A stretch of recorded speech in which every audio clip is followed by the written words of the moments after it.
एक social stigma है समाज में हमारे इसके प्रति बहुत बड़ा।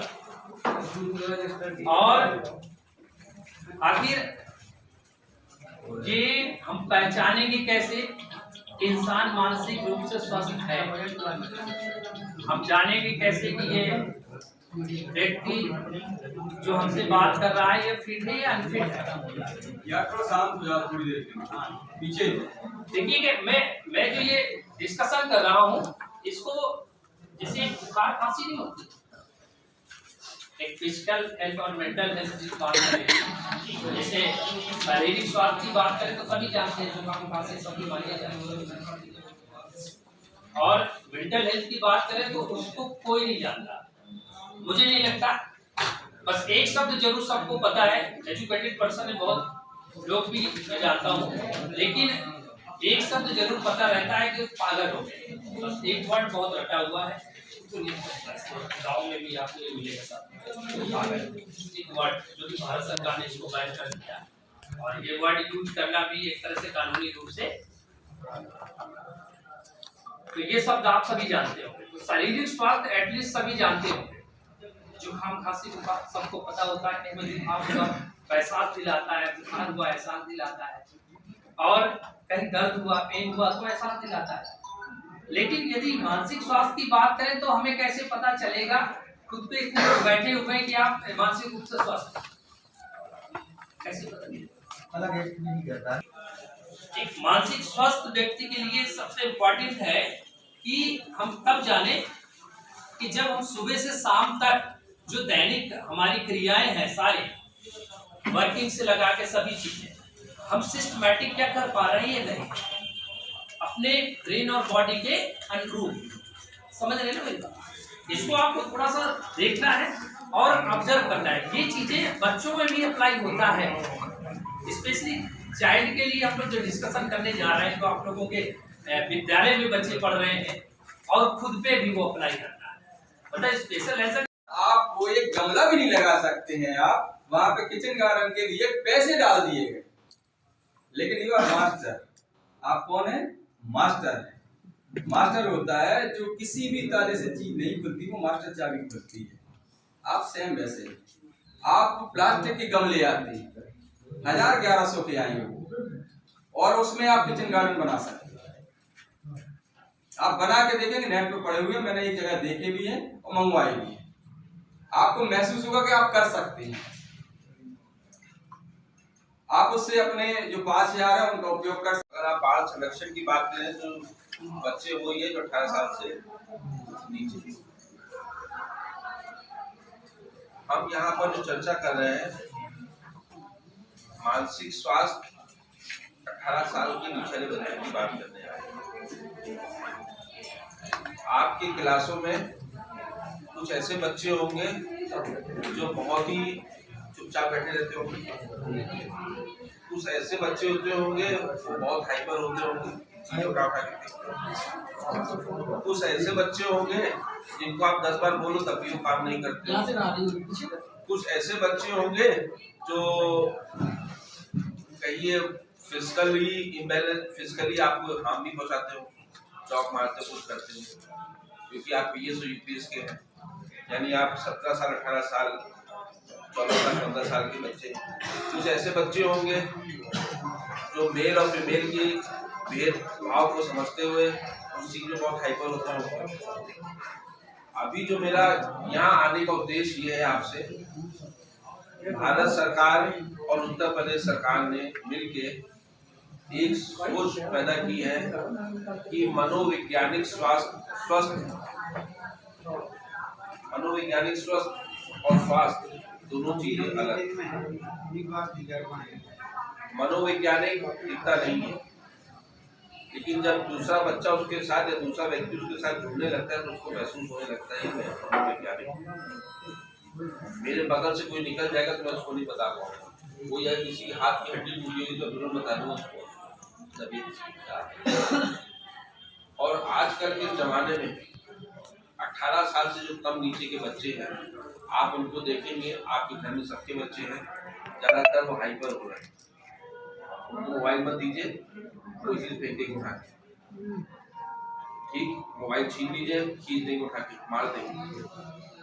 खाना नहीं खाते, मोबाइल चल रहा है, ठीक, उनके मन की बात ना हो तो देर 8-9 रात 2-2 बजे तक कुछ देखते रहेंगे, सुबह उठेंगे तो चिड़चिड़ाएंगे। ऐसे बच्चे अगर आपके स्कूल में आते हैं तो आप कौन सी चीजों से उनके आइडेंटिफाई करेंगे?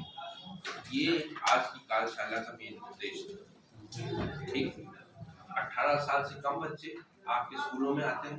कुछ ऐसे बच्चे होते हैं जो 4 महीने में 30 दिन होते हैं, 15 दिन आते हो आपकी क्लास में, बाकी दिन आते ना हो, देखा तो बाहर घूम रहे हो, स्कूल में आना नहीं चाहते, पढ़ना नहीं चाहते, नहीं करेंगे तो वो खेल आ जाता, डॉक्टर आ जाता है।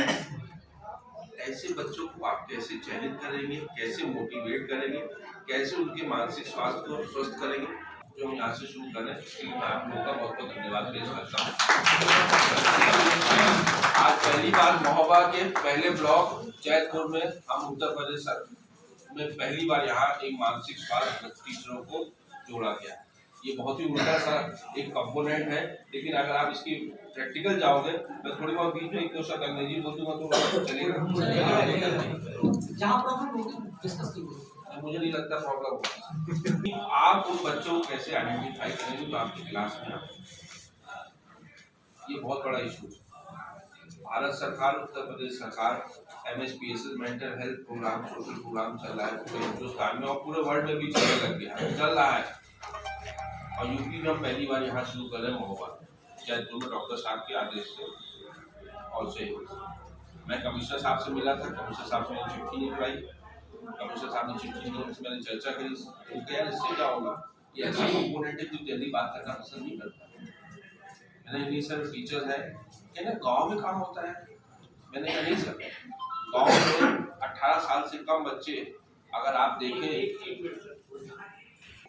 जिनको मतलब जितने ईयर से वो पढ़ने आते हैं, 3 ईयर से लेके जिस ईयर तक वो रहते हैं आपके स्कूल में, उनमें कुछ बिहेवियरल डिसऑर्डर्स होते हैं बच्चों में, जिनको आपको प्रॉपर आइडेंटिफाई करना है कि किसी बच्चे में अगर आपको कुछ ऐसा बिहेवियर दिख रहा है, जैसे ADHD की बात करें, अटेंशन डेफिशिएंट हाइपर एक्टिविटीज की बात करें, कि कुछ ऐसे बच्चे होते हैं जिनका IQ तो बहुत अच्छा होता है पर उनका जो बिहेवियर होता है वो प्रॉपर नहीं होता है, जैसे एक सामान्य बच्चे का। जैसे वो बहुत बच्चे होंगे, बहुत ज़्यादा शैतानी करेंगे, चीज़ों को बहुत मेंटेन कर देंगे, दूसरे बच्चों को बहुत परेशान करेंगे, या ऐसी शैतानियाँ करेंगे जो आपके कंट्रोल में नहीं होंगे और आप बार बार उनको रिपीटेड उस चीज़ के लिए बोलते हो तब भी वो उसके प्रॉपर अटेंशन नहीं देते हैं। और कई बार वो स्कूल में रह के चोट भी मार लेते हैं, दूसरों को भी मार देते हैं, गाली गलौज भी कर सकते हैं, ये कुछ ऐसे बिहेवियर करेंगे जो देखने में आपको बिल्कुल भी सामान्य नहीं लगेगा। इसी के चलते दूसरा सिम्टम्स होता है या दूसरा डिसऑर्डर जो होता है वो ऑटिज्म स्पेक्ट्रम डिसऑर्डर होता है, जिसमें बच्चा जो होता है बहुत ही सेपरेट होता है, वो दूसरे बच्चों के कंपैरिजन में बहुत खुद को अकेला रखता है, बात नहीं करेगा, रिपीटेटिव बिहेवियर करेगा, खुद में अकेले मग्न रहेगा, या आपने देखा होगा अकेले में मुस्कुराएगा, उसका ऐसा बिहेवियर होगा जो देखने में बिल्कुल आपको अलग दिखेगा। अगर हम मेंटल रिटार्डेड बच्चों की बात करें, जिसमें उनका जो इंटेलेक्चुअल डिसेबिलिटीज होती है या जो उनका बौद्धिक विकास होता है वो अपनी उम्र से कम होता है, वो शारीरिक रूप से तो उतना विकसित हो जाते हैं पर मानसिक रूप से उतना विकसित नहीं हो पाते हैं कि वो अपने एजुकेशन क्राइटेरिया को कवर कर पाए अकॉर्डिंग टू एज। मान लीजिए उनकी एज है 10 साल 12 साल, पर उनका जो अगर बौद्धिक विकास होगा वो 5 to 6 ईयर है या उससे भी लो है। तो कई ऐसे स्कूल में बच्चे आपने देखे होंगे। 4th आता है हमारा लर्निंग डिसेबिलिटीज की, बहुत सारा कॉमन मैंने देखा है, बहुत सारे लोग के बच्चे स्कूल में ऐसे हैं जिनको बहुत सारी लर्निंग से संबंधित प्रॉब्लम, पर हम उसको डिसऑर्डर्स में नहीं रखा क्योंकि हमें लगता है बच्चा आगे चलेगा, बढ़ेगा, सीख जाएगा, पर ये एक साइकोलॉजिकल प्रॉब्लम होती है। जैसे डिसलेक्सिया, आपने एक नाम सुना होगा, मूवी भी आई थी, बहुत कॉमन सा डिसऑर्डर, सुनने में तो लगता है बट बच्चे इससे बहुत ज़्यादा सफर होते हैं ना सर, आपने देखा, पर उसको पेरेंट्स तक पहुंचा नहीं पाते कि आपके बच्चे में ये प्रॉब्लम है, और वो मेंटली कहीं ना कहीं इस चीज़ को एक्सेप्ट नहीं कर पाते कि हमारे बच्चे में प्रॉब्लम है। तो हम क्या करते हैं उन बच्चों के साथ, आप बोल ही सकते हैं पर अगर आपको भी नहीं पता है कि ये प्रॉब्लम है तो आप उसके पेरेंट्स को भी नहीं बता पाएंगे। हम उनको वैसे ही ट्रीट करते रहते हैं, अगर ये बच्चा होशियार नहीं है तो छोड़ देंगे। जरूरी नहीं है लर्निंग डिसेबिलिटीज के बच्चे का IQ कम हो, हो सकता है वो बहुत अच्छे IQ का हो, पर कुछ न्यूरोलॉजिकल प्रॉब्लम की वजह से उनमें ये सारी प्रॉब्लम्स आती हैं। ठीक है, इसी तरह आपने देखा होगा बच्चों में मैथमेटिक्स की प्रॉब्लम बहुत ज़्यादा होती है, वो प्रॉपर कैलकुलेट नहीं कर पाते। आप कितना भी उनको बताते रहे, 1 बार 2 बार 4 बार, पर वो रिपीट होके वहीं आ जाते हैं। लैंग्वेज की प्रॉब्लम होती है, स्पीच की प्रॉब्लम होती है उनको, वो कम्युनिकेट प्रॉपर नहीं कर पाते। पर ये छोटी छोटी चीज़ें हैं जो बच्चों में कहीं ना कहीं बिहेवियरल प्रॉब्लम को इनिशिएट करती हैं। तो ये जानना आपको जरूरी है कि अगर आपके स्कूल में कोई ऐसा बच्चा है जिनको ये प्रॉब्लम्स हो रही है, तो देन पहले आपको ये नोट करना है कि किस बच्चे में ऐसी प्रॉब्लम आ रही है। फिर आपके यहाँ स्पेशल एजुकेटर आपके ब्लॉक वाइज काम करते हैं, आप उनको इन्फॉर्म कर सकते हैं, वो लोग हम लोग से डायरेक्टली जुड़े रहते हैं। देन आप उनसे पूछ सकते हैं, हम लोग डिस्ट्रिक्ट हॉस्पिटल में बैठते हैं 3 दिन, मंडे, वेडनेसडे और फ्राइडे। इन 3 डेज में आप उनको सेफ्ली भी हमारे पास भेज सकते हैं। वहाँ पे बहुत पंक्चुअलिटी के साथ बच्चों को देखा जाता है, उनको पेरेंट्स को गाइड करें, क्योंकि बच्चे के साथ साथ हमें उनके पेरेंट्स के साथ भी काम करना जो मोस्ट इम्पॉर्टेंट है। आप टीचर्स हैं, बच्चे को आप कितना समझा पाओगे, पर हमारा जो इन्वायरमेंट है स्कूल के साथ साथ उसके घर का जो इन्वायरमेंट, उसको मैच करना बहुत जरूरी है। क्योंकि पेरेंट्स कई बार ये एक्सेप्ट नहीं कर पाते और वो लगातार टीचर्स को कंप्लेन करते रहते हैं, आप पढ़ाते नहीं, हमारे बच्चे पे ध्यान नहीं देते। होता है मोस्टली ऐसा आप लोगों के साथ, आप उसको बार बार बोलते हो। भाई जो बच्चे होशियार है ठीक है, उन पे काम करना तो ठीक है, पर प्रॉब्लम हमें है यहाँ पे आती है कि हम उन बच्चों के साथ कैसे काम करें जिनका फ्यूचर कुछ अगर रुका हुआ है, तो हमारी हेल्प से उनका भी भविष्य अच्छा होगा। तो ये बहुत ही मोटिवेट करने वाली चीज़ है कि अगर आप किसी एक बच्चे का भविष्य भी संवार देते हैं तो आपके लिए बहुत अच्छी बात है। ये सिर्फ स्कूल तक की बात ही, हमारी अपनी पर्सनल लेवल की भी बात करें, हमारे घर में भी बच्चे होते हैं, पर हम कहीं एसेस नहीं कर पाते और ये सोच के टाल देते हैं कि ये बड़े होंगे और ठीक हो जाए। और कई बार हमें मालूम भी नहीं होता है कि हम इन बच्चों को जाकर दिखाएं कहाँ। सबसे बड़ी प्रॉब्लम है कि हमें यही मालूम होता है कि हम इन बच्चों के ट्रीटमेंट के लिए कहाँ जाएं। तो आपके डिस्ट्रिक्ट हॉस्पिटल में ही मेंटल हेल्थ की OPD चल रही है, आप डायरेक्ट भी भेज सकते हैं, नहीं तो एक प्रॉपर चेन के थ्रू भी वहाँ पर भेज सकते हैं। ये वहीं पर है जहाँ पर पहले CMO सर का ऑफिस जी जी बिल्कुल, ओल्ड CMO ऑफिस में मन कच करके एक काउंसलिंग सेंटर है, साथ में OPD मेंटल हेल्थ डिपार्टमेंट चल रहा है। हाँ, तो वहाँ पे ये प्रॉपर सेटअप है। दूसरी चीज़ बहुत कॉमन से डिसऑर्डर्स की बात करेंगे आज। मोबाइल एडिक्शन बहुत हमारे छोटे से लेके बड़े लोगों की समस्या बन गई है, वो भी मोबाइल एडिक्शन क्लिनिक चल रहा है।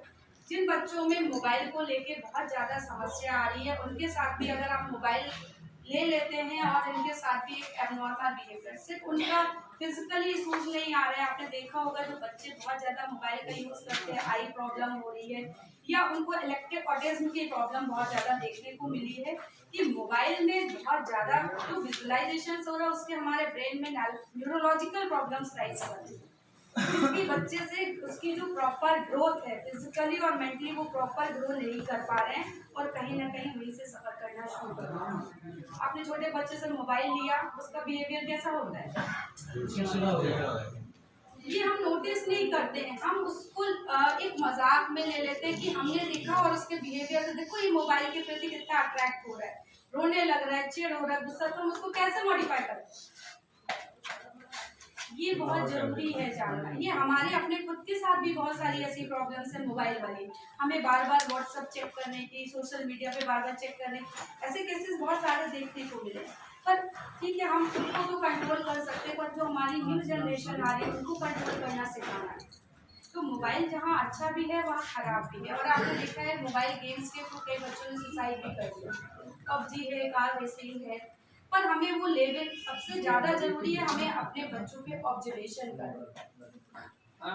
हम स्कूल में भी ऑब्जर्वेशन के थ्रू ही बच्चे का बिहेवियर नोटिस कर सकते हैं। तो ये आप पे डिपेंड करता है कि आपके स्कूल में जो बच्चा आ रहा है आपको उसको प्रॉपर ऑब्जर्वेशन पे रखना। ठीक है, एनी मोर क्वेश्चन, किसी को कोई क्वेरीज हो तो वो मेरे से पूछ ले।